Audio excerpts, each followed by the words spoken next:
fear begets ignorance. And for that matter, ignorance begets more fear. See, I heard this on a podcast today, that phrase. I was plowing snow all day long, and while I'm doing that, I like to listen to podcasts and stuff. And on this gentleman had a letter written into him, and it was this woman that was in the medical research field, and she was fearful she was going to lose her job because of ignorance in the political landscape of America now. That this fear that they put out of this conspiratorial whatever it may be, whether it's we're trying to alter the DNA of people, or just think of all the stuff that went on during COVID that the vaccine was supposed to do to everyone else. We were supposed to be dinosaurs and chickens right now because our DNA was going to be altered, and 4G is supposed to be communicating with us at all times. That is the ignorance, and it's the fear that breeds that ignorance, and fear it's back and forth. They work with each other.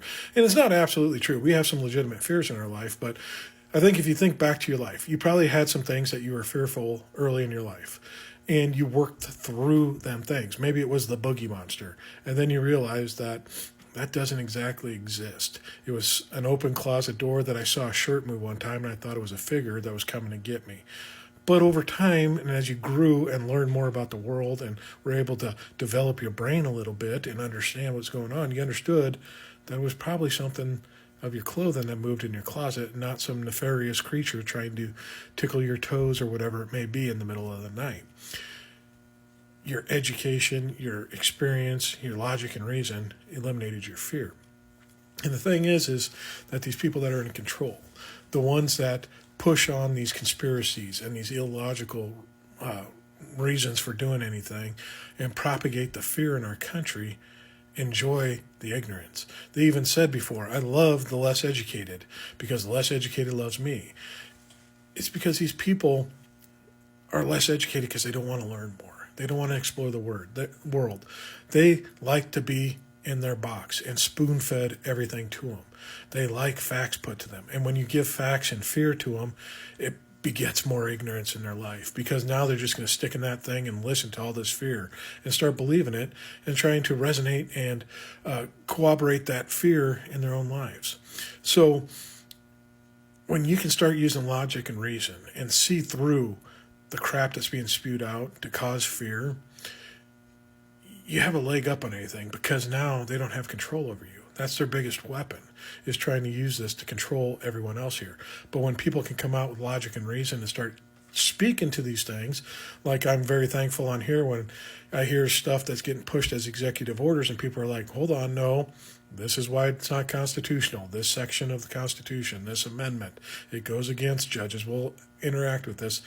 It releases some of that fear in my life, because I don't have to worry about it. I can listen to logical and reasoned explanations and understand, all right, we're just trying to do stuff to cause fear and promote ignorance in our people, because that is how they control them. So don't try to discuss things with these people. They don't want to listen to it. They don't want to listen to logic and reason. They think that because we save $200 million on a government cut, that everything's going to be great again. We're never going to see a penny of that.